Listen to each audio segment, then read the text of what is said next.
This is the Football Podcast with your hosts, Tyler, Andy, and Boyer.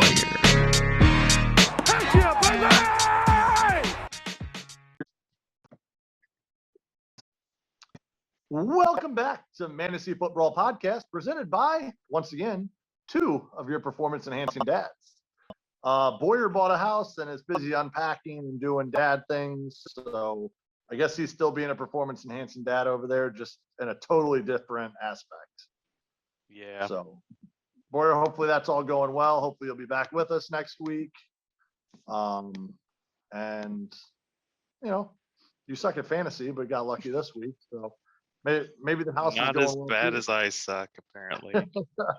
All right, let's jump into injuries here, Andy. Go ahead, hit me with some of those injuries. Yeah, so a couple of big ones. The big one was Derrick Henry going down. I know we've mentioned the mileage on him between last year and the pace he was on in terms of carries this season, but you hate to see it. It sounds like he's going to miss 6 to 10 weeks is the timeline I've seen for recovery from that injury.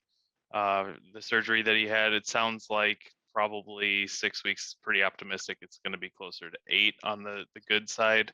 So we just finished up week 8, which would put it at week 16, which is maybe you get him back for the playoffs. So Robbie's in first. He's got the best record in the league.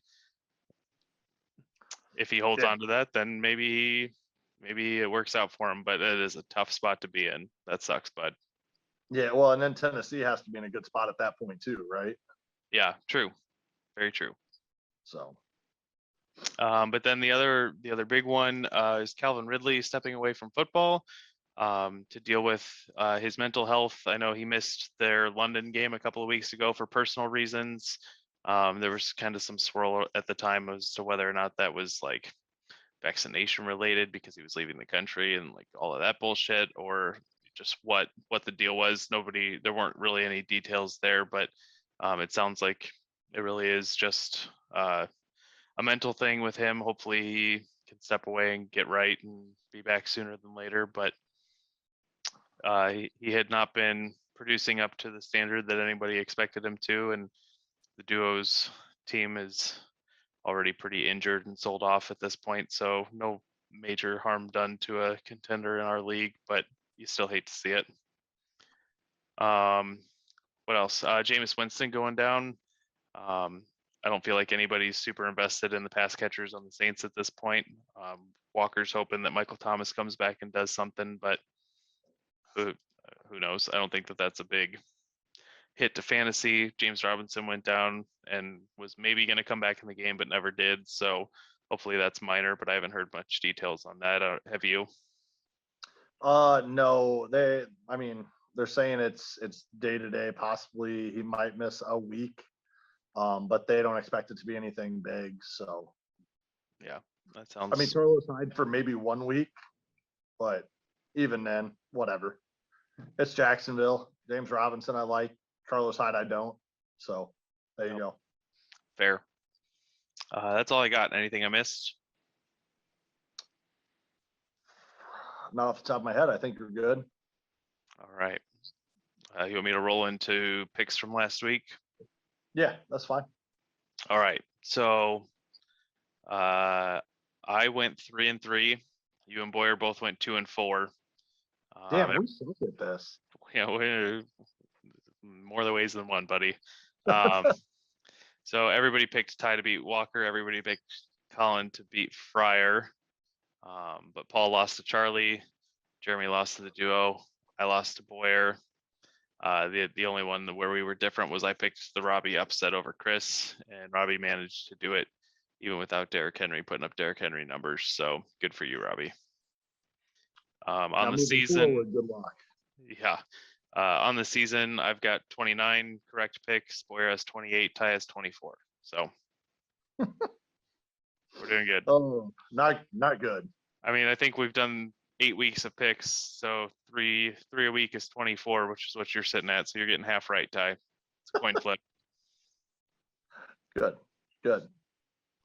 Uh, listen, flip a coin. Maybe I'm right. Maybe I'm not. Sounds about Uh, right. Terrible. Maybe this is how my luck all season's been. So, Yeah. Well, you'll get all it right. back someday. Hopefully.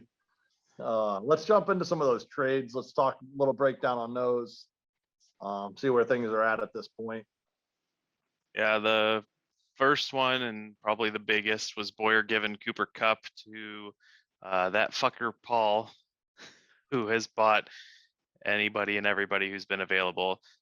In return, Boyer got ETN and 15 draft dollars for next year. Ty, what'd you think of that? I mean, for Boyer's situation, Boyer's at the bottom. If he likes ETN going back into Jacksonville, I don't know how much I like ETN coming back next year because Robinson has proven that he can do it with this new coaching regime. I think at best ETN comes into a timeshare, and I don't know that I'm trading for him as a keeper value player at this point. I mean, ETN was only a couple bucks, so it's not like it's going to kill him. But I don't know. I think James Robinson has just solidified his spot, and it is what it is. He got his draft dollars for next year, and that's really what matters. Right. Yeah, I think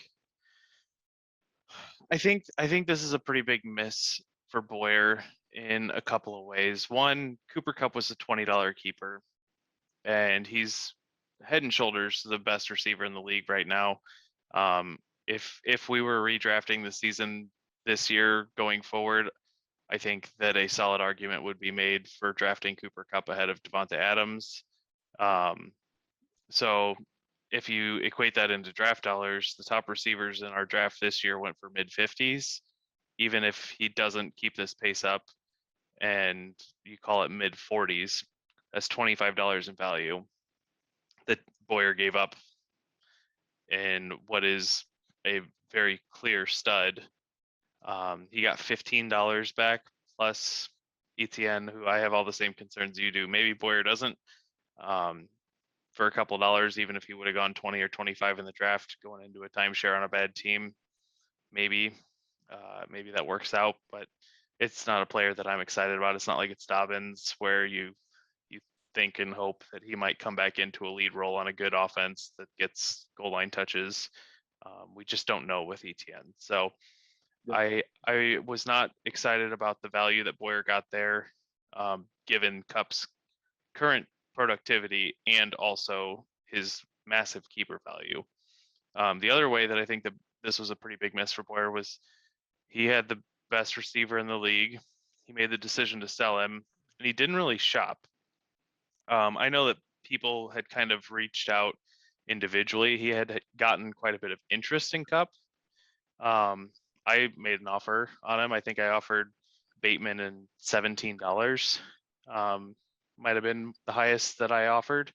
And then the trade came in and I was like, okay, well, I told Boyer after the fact, I was like, I would have gone to $25 like just given the keeper value there plus, and maybe Boyer likes ETN and what he got better than that. And that's fine. But the fact that he didn't, play people off of Paul, even just calling back to the people who had reached out and said they're interested in saying, hey, that fucker Paul is trying to get this guy, the best receiver in the league. If you want to do something about it to hurt him and make your team better, like this should have been Robbie selling Derrick Henry last year's situation where people are just bidding each other up all day. And Boyer didn't play it that way, which some people might see as respectable, but I think it's stupid. If you're selling a guy, do what Ty's doing right now with CD, dangle him, get as many offers as you can, play people off each other, get top dollar. Don't sell yourself short. There's no reason to. Yeah. So he got 15 draft dollars, and I mean he was just looking to recoup some value there, and so it is what it is right now. So let's jump into that next one. Next one, Boyer gave Waller to Colin for a keeper spot. Keeper spot value has been tough to peg in our league because it kind of depends on the year and the keeper pool. Last year they were going closer to 10. We've seen them go for 5 in some years. So call it 8 to 10 Yeah. if it's a good year, and assume that it's about that. I think that for Waller is about right. I don't know how much Boyer shopped, but Waller hasn't been doing that great. He's coming off missing the game for the injuries on the bye. He's supposed to be coming back, so probably not a huge concern there. But as Ty's team is learning, if you were hurt, there's a good chance that you will continue to be hurt. So I think that this was good value for the guy. I think this is a fair trade. Ty, what do you think? Yeah. No, I would agree. Me and Boyer had talked about Waller for a while before that, and I couldn't get behind paying for him at that time, knowing that he was out on an injury, not knowing what the hell was happening in Las Vegas, and I don't know. It was just hard for me to get behind Waller, and I've got him in a couple other leagues, but to trade 8 to 10 draft dollars for him, I just wasn't willing to do that at this point.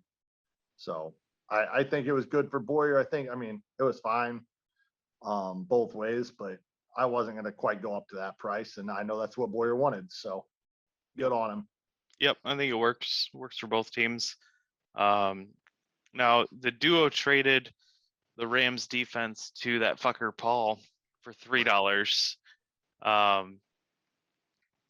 I don't get it. Like the top, I mean, top was the Washington football team, but the top defenses in our draft don't even go for $3. We've seen them being traded for $3 and $4.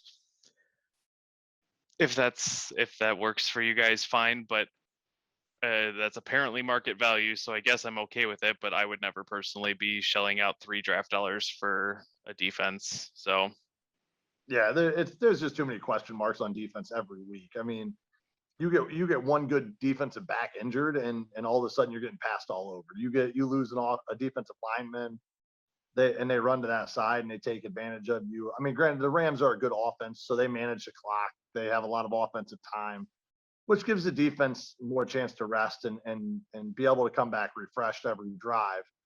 But a dollar, maybe two, if you get desperate. But I don't even know that I could get to two most of the time. I mean, I don't pay that in the draft for him. So I don't know. Paul's trying to pay for his championship right now, and I get it, but I don't know. It is what it is. yeah, I mean, I totally get what Paul's doing. I just think $3 for a defense seems rich for me when they're going for 1 or 2 in the draft, but I get what Paul's doing. He's doing it. So I guess that brings us right into our next trade.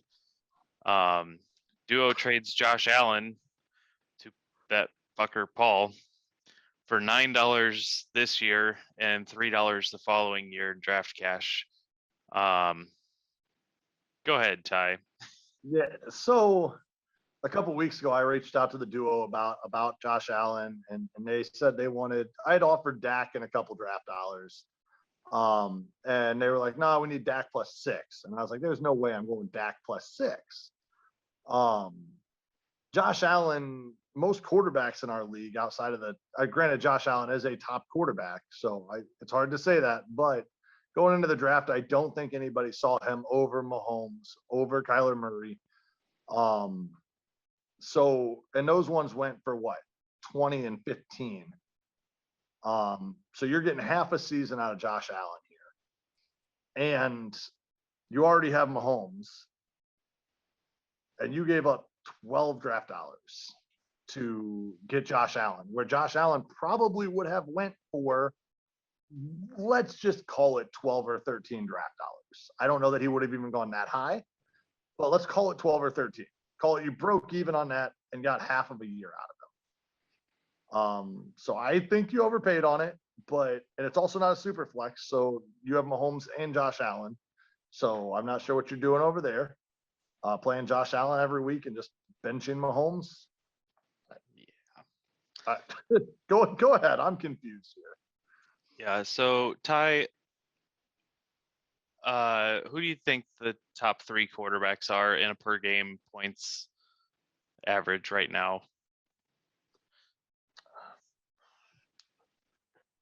Probably Well, Kyler Murray was on pace early on, but he fell off a little bit. Lamar Jackson probably has had a lot of rushing yards. I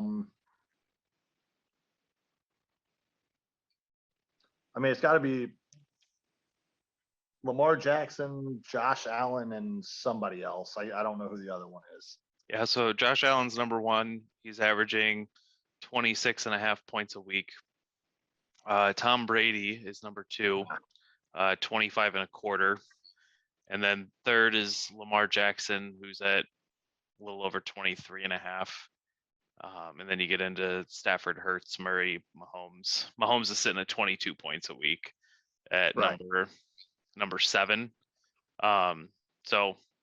So far, if you assume that things hold going forward, Paul just upgraded his quarterback by 4.5 points a week, which isn't bad.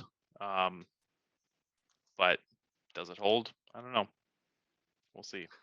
So you're paying $1.50 a week or so for 4 points. Yeah, the same with defenses.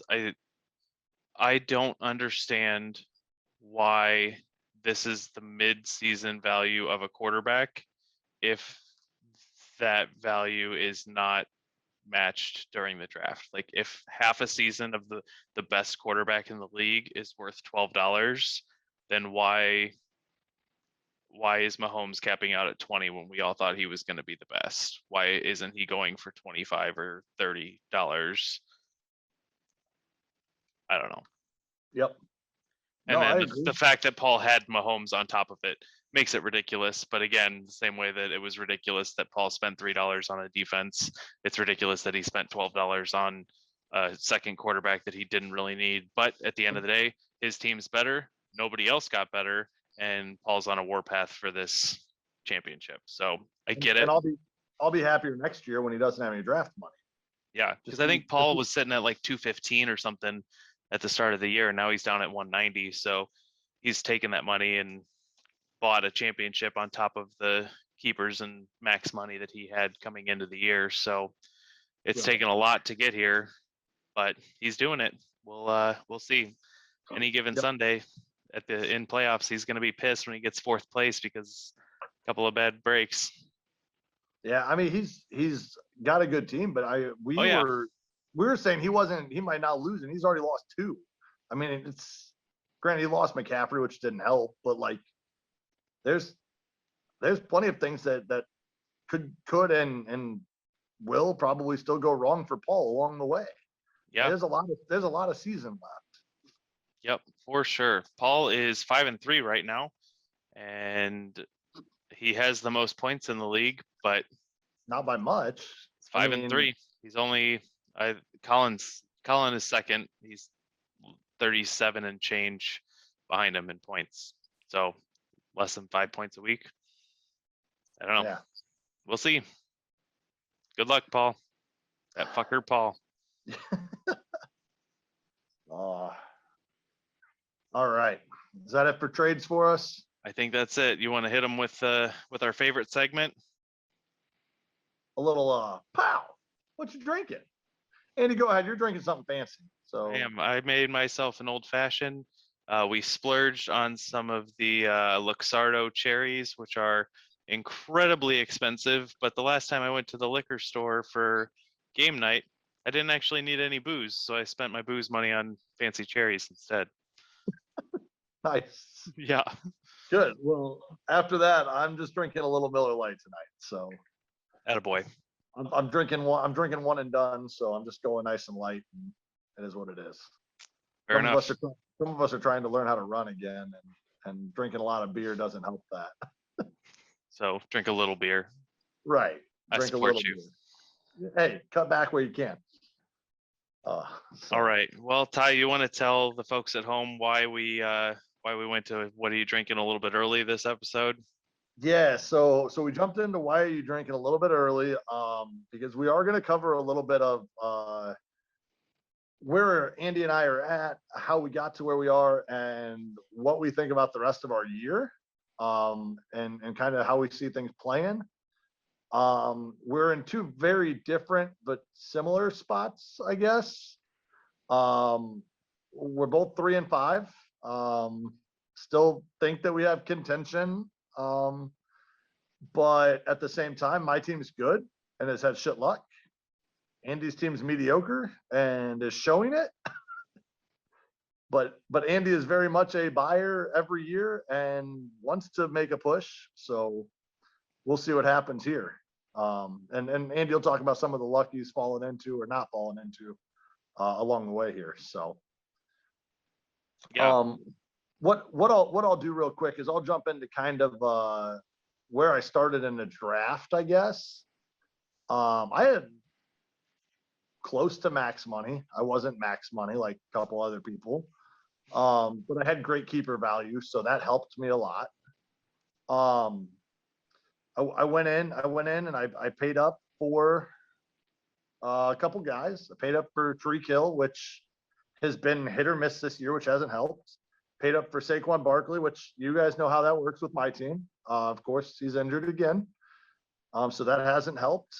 Gibson has not been getting the points he should be in the last handful of weeks, which hasn't helped me either.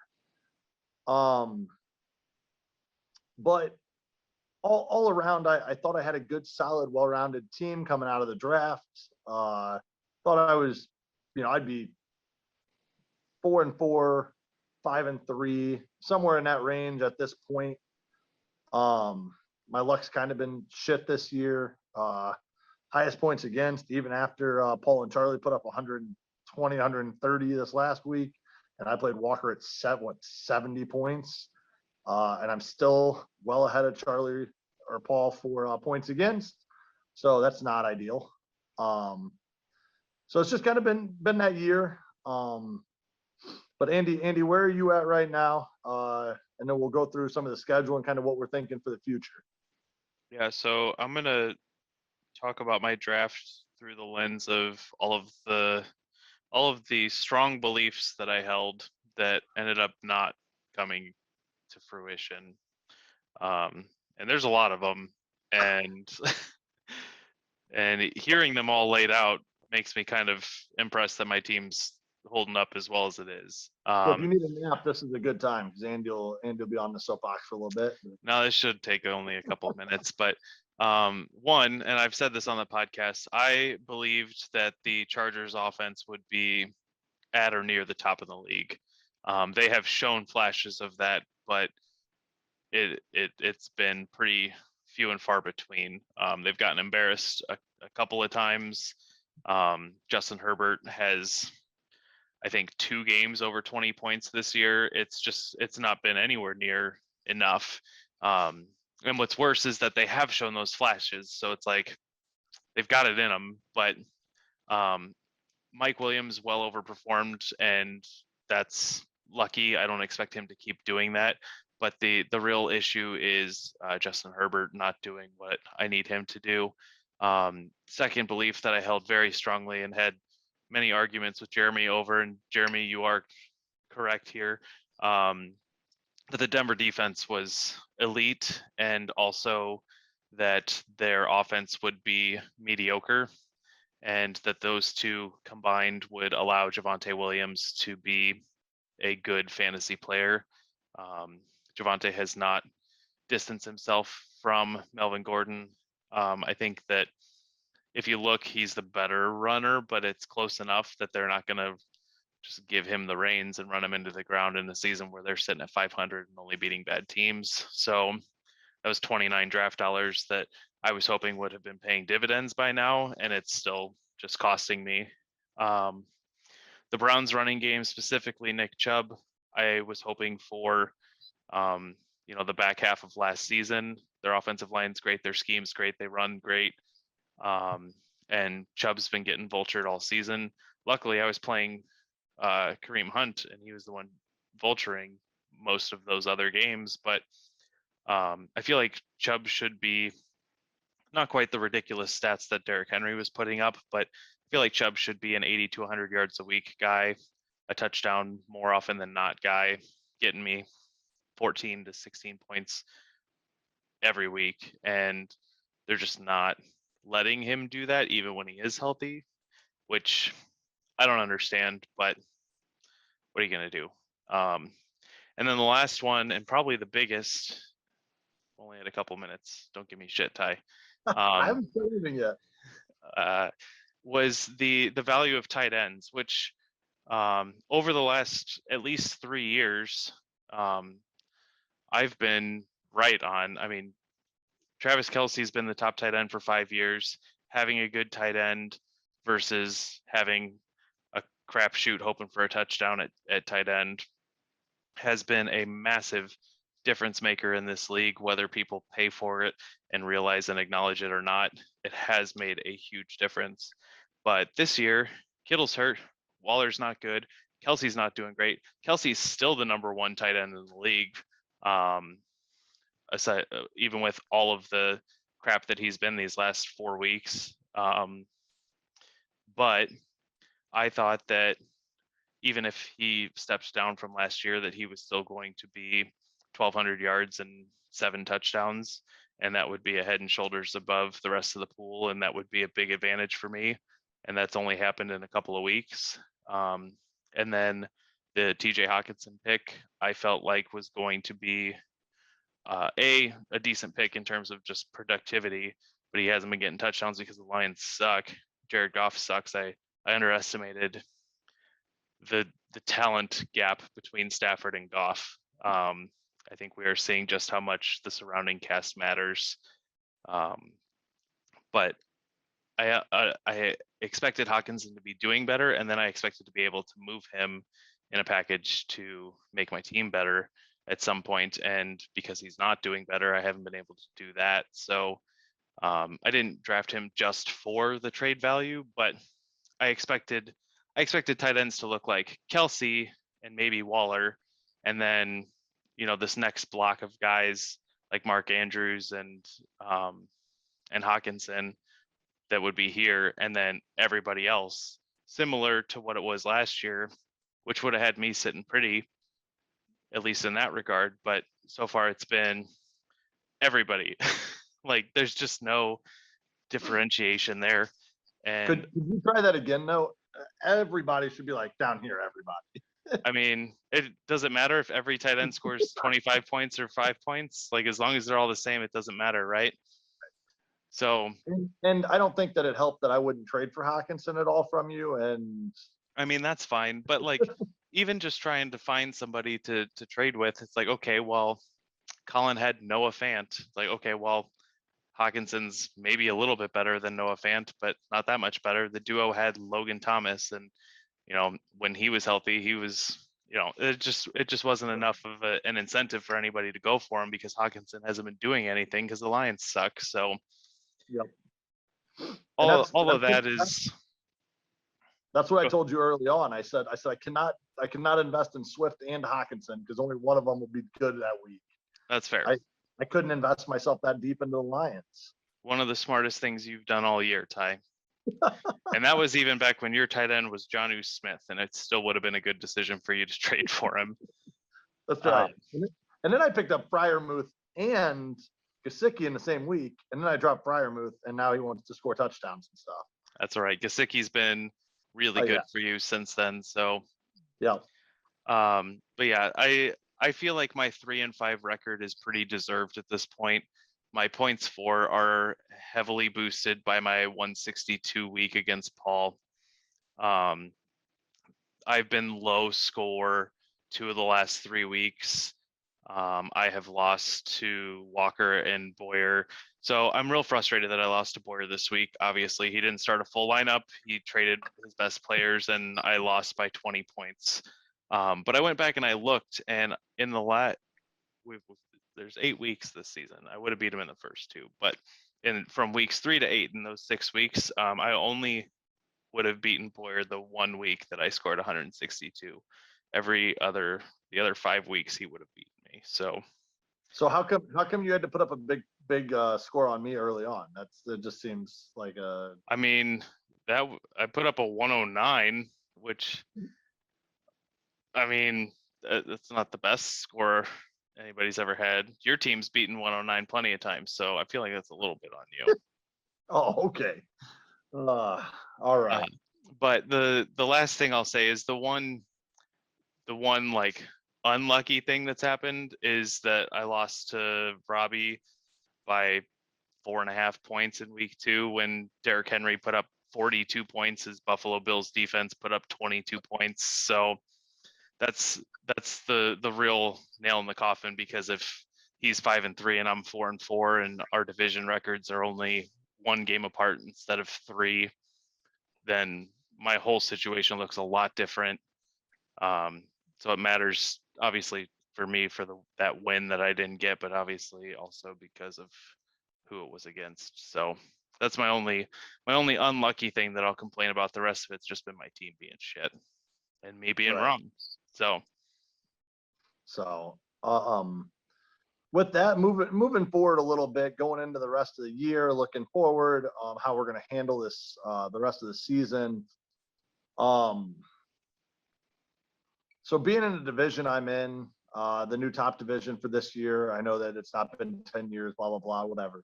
But the new top division, I feel like Charlie right now, I'm putting up points. I'm 5th highest scoring points and have over 800 points. And I'm sitting at the bottom of my division by 2 games. The rest of my division is all 5-3.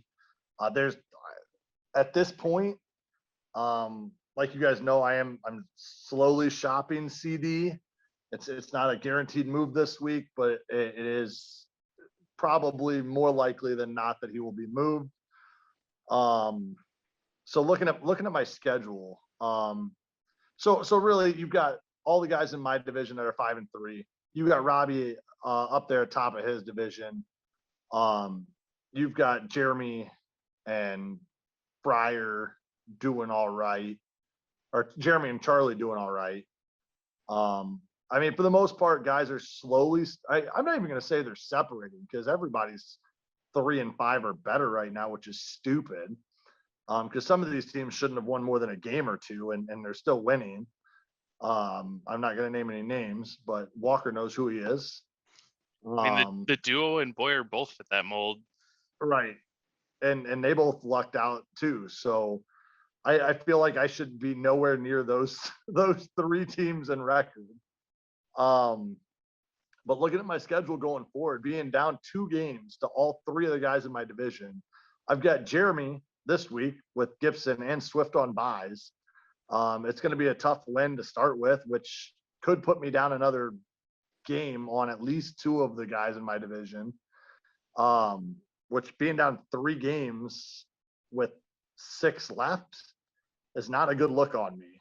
and really your division record's 0-3, and all 3 of the guys ahead of you are 2-1. So you're pretty much down 3 games already. Right. And really going into the season, I was kind of looking for that wild card spot. But if 2 of them can go up 3 games on me this week, I'm in trouble. I do have the duo Boyer and Robbie after that. Robbie losing out on Derrick Henry definitely helps. He's dealing with some injuries. His team's okay. I mean, he's got 6 wins, but his team is okay. He's not a 6-win team. And then I finish out with Colin, Paul, Chris. So realistically, I would almost have to come close to maybe winning out to losing 1 game at this point to have a chance at that wild card, because of where my division sits right now. And I'd have to have all the other guys just split out at the end of the season. And I don't know that that's going to happen. It might. But I've got 2 guaranteed winnable games, and I'm going to say that, but Boyer and Duo have won 3 games, so that luck could happen again. But really at this point, my goal is not to be naked. So I'm not going to sell out too hard, too fast. But it sucks to say, but I think I'm going into more of sell mode just because of where my division's at. So here's to seeing what the rest of the season brings, and hoping I don't tank too hard here. So, Well, that's a downer. I have different feelings from Ty. I had so much damn hope this year, but Yes, you should. I mean, you absolutely should. But I mean, it's like Paul last year. Paul's team was good, top of the power rankings, which power rankings are very reliable. But he just couldn't win games. that happens, and as long as you're not Charlie doing it over 10 years, it's not too bad. But Ty, you're starting to have a history of that too. So my outlook on this season, fully acknowledging that my team is not as good as Ty's, um, is a bit more optimistic. The the easier path for me is wild card. I'm 2 games and 40 points out of wild card at this point, with my 3-5 record to Collins 5-3, which is totally doable. I get to play Colin, I get to play Chris, I get to play Charlie in my next 3 weeks. Colin and Chris are both before the trade deadline, so if I win both of those games, even if they both win their other games, then I'll be 5-5 and they'll both be 6-4, which puts me right in the thick of it. Best Friar would be 6-4, so I'd be a game out. I'd probably get a little bit of points back if I beat them both. So I'm in a spot where I feel like it's doable. My division is a lot farther out of reach because I'm 3 games behind Robbie, and he also has a 3-game lead on me in the division record because I haven't been able to beat Fryer and Boyer, and I had the tough loss to Robbie in week 2. So effectively, I'm 4 games out of my division with 7 to go, which is a lot. And Fryer's ahead of me too, with a better division record. So there's a lot that would have to fall my way for that to go. But I think that in terms of things falling my way, Derrick Henry getting injured for that entire time span is one of those things. So maybe, but the important thing is I got to win games. I don't know if my current team can do that. So I've been looking to buy. I didn't get the second opportunity on Cup. I kicked the tires on Josh Allen, but I wasn't going to spend $12 on a quarterback. So I think I have part of me contending this year is some of my early assumptions becoming true, even though they haven't been. That includes Kelsey being a top tight end and a difference maker. That includes Javonte turning the corner and up in his workload and proving that he's the better back. I'm not saying that that's going to happen at this point. I think that it would be foolish to say that, but that's what's going to happen to have my team turn around, even if I add a piece or 2. I'm going to have some of my other stuff start working for me, and it hasn't. Yeah. Well, and for me, I'm looking at, even once I move CD, I've got Pittman and Higgins and Galladay and whoever I might bring in with that wide receiver. So I don't feel like I'm selling out. I feel like there's still that outside shot that I could make it. Mm-hmm. Pending Swift and Gibson and Barkley all coming back and filling my running backs and flex spot, for the most part. Right. So I mean, Ty, you and I both need to keep winning because I still have games against Colin and Chris and Charlie. You still have games against Colin and Chris and Paul. So like, if you and I win the majority of our games, we're helping each other out, and then it's just a real clusterfuck for wild card. But we would be in the thick of it at that point. right. So I'm cheering for you. I would hope that you're cheering for me. I'm not trying to sell, but if I lose to Colin this week, I mean, I'm not one to sell, but I will certainly be kicking the tires on at least a little bit of moves to see if I can't get a little something for next year. I think I'm sitting on 202 for next year. So right. I'm sitting on 201 with a bunch of guys. So even if I move 1 or 2, I still got pieces to play with. Yeah, you're in a lot better position than I am in terms of talent. Like, you could sell Tyreek Hill or CD and still have 3 receivers and 3 running backs and still make a solid push for consolation title or even a wild card spot if things go your way, and Right. then still have added the money. Whereas if I sell 2 guys, then I'm hoping to keep my clothes on, which is not on my to-do list. Keeping your clothes on is not on your to-do list? You know it. All right, just checking. Uh, um, but are there any other teams you want to talk about real quick that are maybe in that weird spot or So I I mean, like think, I said, the three guys in my division are all fighting for it. They're all 5-3 tied up. Charlie and Jeremy are probably fighting. yeah, Jeremy was going to be my other one just because he won his first four and then he lost his next four, so he's probably feeling it. But I mean, obviously the big difference between Jeremy or Charlie and you and I is that they're in a division where the leader is 4-4 and they're both it. Like you and I are looking at one, two, three, four teams ahead of us in wild card standings, and being tied with four others. Right. Granted, three of them I think are pretty out of it, sellers at this point. Um, Selling whatever little pieces they got left, but go ahead.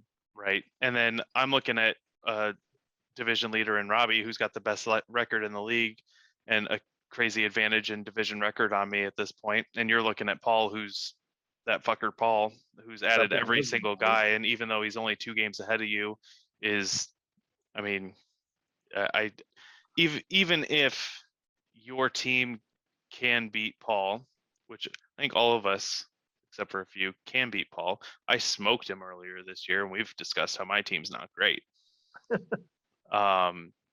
That doesn't mean that over the back half of the season with his stacked ass team that you're going to catch Paul, because he's going to win most weeks. So I think that winning the division is pretty tough for you and I both, whereas Jeremy and Charlie are tied for division. So in terms of how people feel about their team, Jeremy's probably on the struggle bus a little bit, kind of the same way that you and I are, but you and I are in a big hole and he's tied for playoffs right now. Yeah. No, I feel it. I just wanted to check in, see kind of where you felt like everybody else was. Yeah. I will say I went and looked at Robbie's schedule just because if I'm going to close 4 games on him as one of my potential avenues to playoffs, I got to be aware of that. And it depends, I think, on what you do with your team. He's got Paul this week, which I expect that to not be close. He's got Charlie next week, which Charlie should be able to pull that out depending on if Robbie adds anybody. Then he's got Walker in week 11, which I would give to Robbie. Then he's got you in week 12. So if your team's looking like it does now, I would definitely give you the edge. If your team's looking like it does now, minus 3 guys, then Robbie's probably going to be doing okay there, even without Derrick Henry. Then division matchups, he's got Boyer, he's got Fryer, which I think Fryer's team's competitive. I don't know. At this point, Fryer versus Robbie is probably a coin flip, so maybe. And then he's got me, which if I'm assuming I get back in this, I would have to say that I win that just for the sake of this is me mapping out my path to the playoffs. But, you know,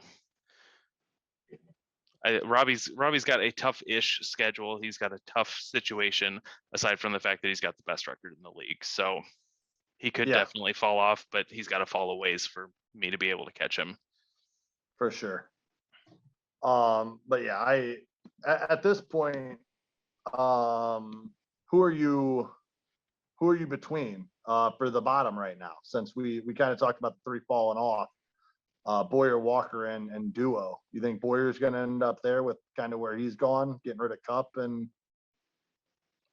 I mean, the Duo's team is just in shambles. Like they're going to be adding a quarterback tonight in waivers. Calvin Ridley doesn't want to play. Miles Sanders is hurt. Chris Carson's hurt. Logan Thomas is hurt. So like their starting lineup right now is Zach Ertz, Marvin Jones, David Johnson, Darrell Williams. They've got Robert Woods and Cortland Sutton, who are both decent. But I think the Duo are definitely going to be competitive for that bottom spot. Not that I like Boyer's team either, but Boyer's team just kicked my ass last week, so I got to give him some credit. Kicked your ass with all of 70 points? Yeah. Hey, he spotted me a running back too. He said, I don't need all my running backs. I only need one to beat this loser. And I said, well, this should be easy. And then I cried for the rest of Sunday because all of my guys put up 2 points. I think Herbert was my only guy in double digits, and he put up like 12. Right. So Crazy. that's how my weekend went. Yeah, my Fair enough. second best player was my kicker. Hey, that's not bad. Kickers are important, right? Sure. We talk about that every week. You guys got kickers and defenses. So, before we get out of here, Andy, 14 and Bateman and I'll sell. Done. Done? All right, cool. Done. Are we gonna hold this and not tell anybody and let them watch the podcast? Yep, we'll do All it. right. We'll do it anyway. Handshake. All right, cool. All right, perfect. We'll settle that one out tomorrow. All right. Do we want to do a dad joke and then real quick make picks for next week? Yeah, sure. Why not? Do you have a dad joke? I don't, but I mean, I have a long one if you want a long one. I don't know how long we've been on already, but just whatever, go for it. All right. So this one's actually a personal story. So Katie and I took a pretty nice cruise through the Caribbean. We stopped in Cuba because that's open now. And while we were there, we had a decadent banana cream pie. They use their finest Cuban rum, bananas. They do the whipped cream all up on top. It was excellent. $4, best $4 I ever spent. Next stop, we go to the Bahamas. And in the Bahamas, you know what they have there?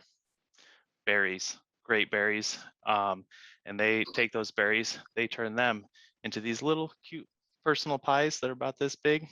They're only $2. And Katie and I had 2 each because could not get enough. And then we continued on to Jamaica. And Jamaica, obviously known for all of their coconut cream pie there. And we got a big one because we were feeling pretty hungry that day. We had had a few drinks, some pina coladas, and we split the big coconut cream pie. Jamaica's a little bit more expensive. That one was $15. Now the last leg of the cruise, we stopped in Barbados. Key lime pie, like you wouldn't believe. Probably my favorite of the entire trip. Katie didn't care for it, so I ended up eating most of it. Got a little sick afterwards, but it was only $1.50, and I would say that was my favorite. But anyways, those are the pie rates of the Caribbean. All right. Jamaica is also known for bobsledding, Andy. You're right. I'm sorry. You missed it. I meant in terms of like the culinary area. Oh, right, Also, right. I don't know what the fuck anybody's known for in the culinary area. I just picked some tropical shit and made it into pies. So Fair enough. yeah, that one not my longest joke, but I've not been feeling quite myself here as I've been on this losing streak. So not your best one yet either, but I'll take it. You know, they can't all be good. That's fair. Can't all be good, can't all be long. Katie's not always She's not picky. I I picked her because she would settle. Let's be real. Hold on. So Charlie literally just messages me and says, "You better not be making a live podcast with Andy." Charlie, you're 2 minutes too late. We already shook on it, buddy. I don't think he was planning on getting to 14 anyway. Probably not, but who knows? To be honest with you, I was leaning your way, Bateman and 12 over Devonta Smith anyway. Somebody can comment, tell me how wrong I was. But Devonta Smith being the number 1 guy hasn't really done crap for Philly this year. They're bad. I mean, I assume Hurts gets benched at some point, and maybe that changes it, but maybe it doesn't. I don't know. Their offense is bad. Yeah. So Charlie, I apologize when you hear this. That's why Paul was asking. So all right, you want to make picks for this week real quick? Sure. All right. First up, we've got me and Colin. Well, with the new addition of CeeDee Lamb, does that help? I'm certainly hopeful that it does, because if not, I might have to. I got to sell at least a guy or two, because now I'm down $10 for next year, $12 for next year. So, I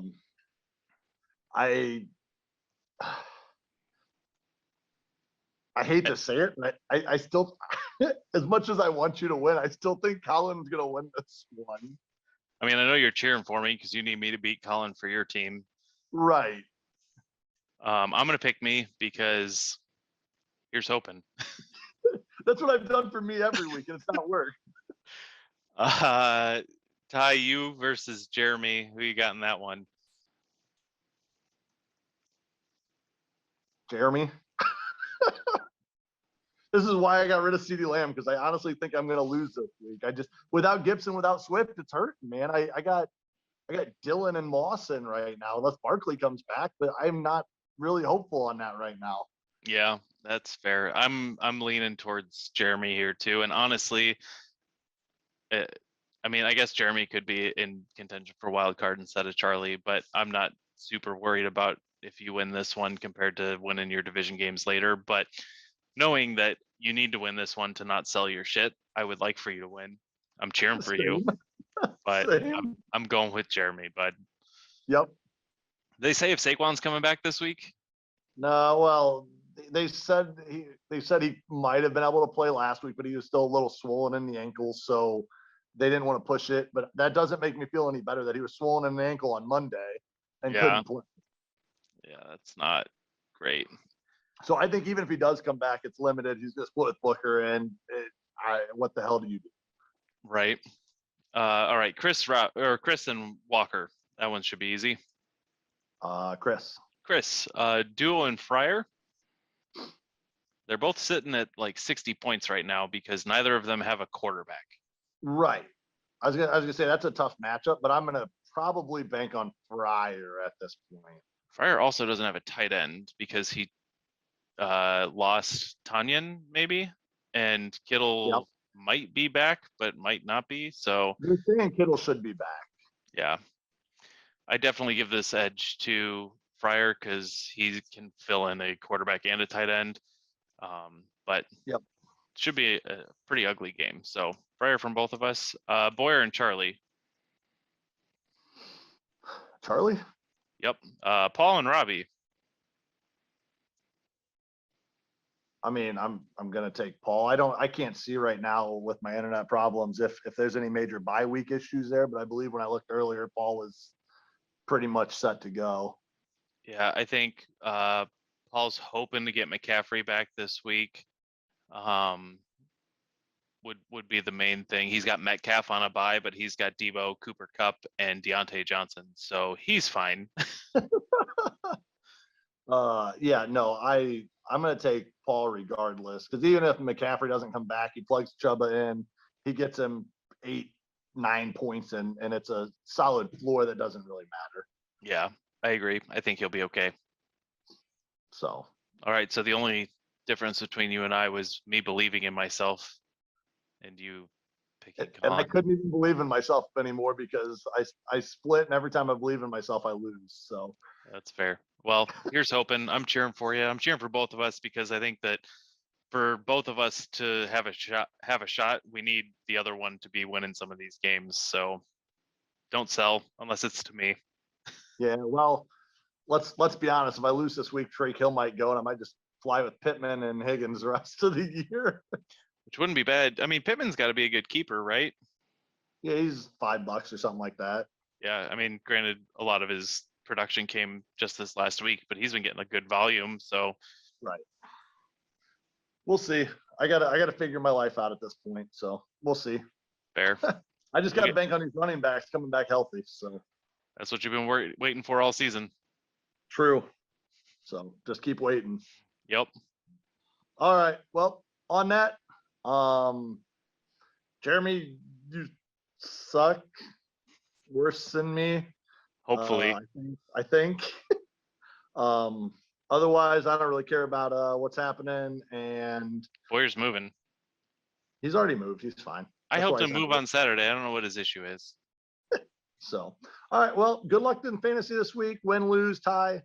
You guys all suck anyway. So, we're out.